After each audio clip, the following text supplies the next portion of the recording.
All right, let's continue on with our absolute value function discussion. I'm going to real quick talk about what we went over in class today before class ended, and that is the general form of an absolute value function and what these things mean. All right, this h and k will tell you what the vertex of the absolute value function is. Basically, h is a movement left and right or horizontal, and k is a movement up and down.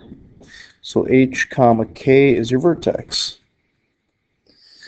The a value will stretch the absolute value function vertically. Okay, so our parent function for the absolute value function, which is y equals the absolute value of x, you know, if it looks like that, then as a increases, we're going to see the absolute value function get more narrow like that. You know, this could be something like y equals the absolute value of, y equals 3 times the absolute value of x. It's going to make it look more narrow like that. All right, so that's what a, h, and k will do to the parent function. All right, so let's head back over to our notes from the day. You know, before we left, we got through these two examples here, which actually has 4 different graphs on it.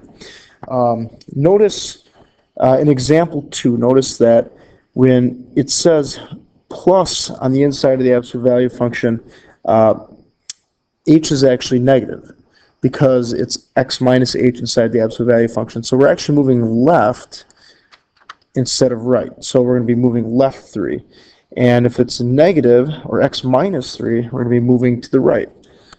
And that's what resulted in, or that's how these graphs resulted in the 2 graphs that you see here in A and B.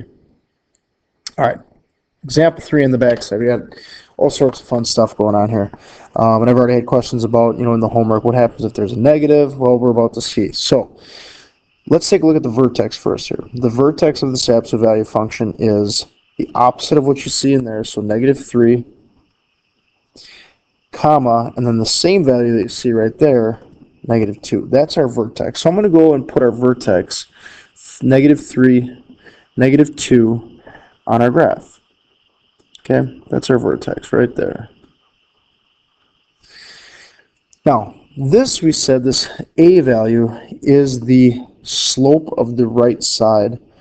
Okay, so what that means is the slope of the right side of our absolute value function is going to be going down from our vertex.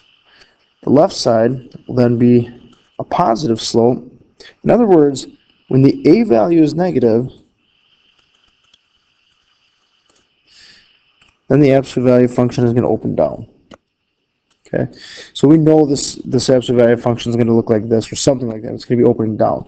So now let's use this as the slope on the right side. So down 1 over 2 on the right. Down 1 over 2. Get a couple more points. Sorry about that. And then I'm going to reflect all these points over. In other words, I'm going to go down 1 over 2 the other way from my vertex. Remember, this should look like a V when you're done. Now remember, when make it look a little bit nicer.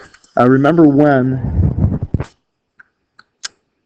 a got bigger, the absolute value function got narrower. As a gets smaller, closer to 0, as the absolute value of a gets smaller, it's going to get wider. It's like it's squishing it down. So that's our final graph there. The domain and range of this function, let's talk about that here. Even though it doesn't ask us for it, let's talk about what the domain and range is. Domain is left and right. What values can go into this function, or what are the x values of this? Well, as you look at this graph, this thing goes forever to the left, forever to the right. It never is discontinuous, so we know that the domain is all real numbers, just as it was for the parent function.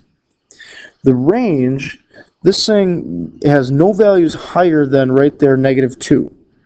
Okay, so the largest value this will ever be is negative 2, and it equals negative 2. There's a point at negative 2 for the y value. And it goes forever down, so it is from negative infinity to negative 2 for the domain and range. I know it didn't ask us for that, but we're going to be doing a lot with domain and range here throughout the year. So I want to get started talking about that as soon as we can. All right. Our next absolute value function, vertex. We'll just write v. V for vertex is 2, 1. So we've got 2, 1 as our vertex, and our absolute value function is going to be opening up. It's going to be more narrow than the parent function because of the 2. We've got a slope of up 2 over 1. Treating it like a slope on the right side, up 2 over 1. And then I'm going to start at the vertex and go in the other direction, up 2 over 1. And there's our function. Again, the domain is all real numbers. You can put anything into this. But the smallest number that's going to come out of this one now, as you look at the graph, there's no numbers below 1. So that's the smallest number that we're going to have, 1. And then it goes up forever and ever and ever, so it goes to positive infinity. You can also get that right from the function. Think about the smallest value that's going to come out of this. If it's an absolute value, the smallest value that could come out of there is a 0, because the absolute value of 0 is 0. Well, 0 times 2 is 0, and then plus 1 would mean that y is 1. So the smallest thing this could ever be is a 1. You can see that just from the function itself. So the k value is related to the range of the absolute value function.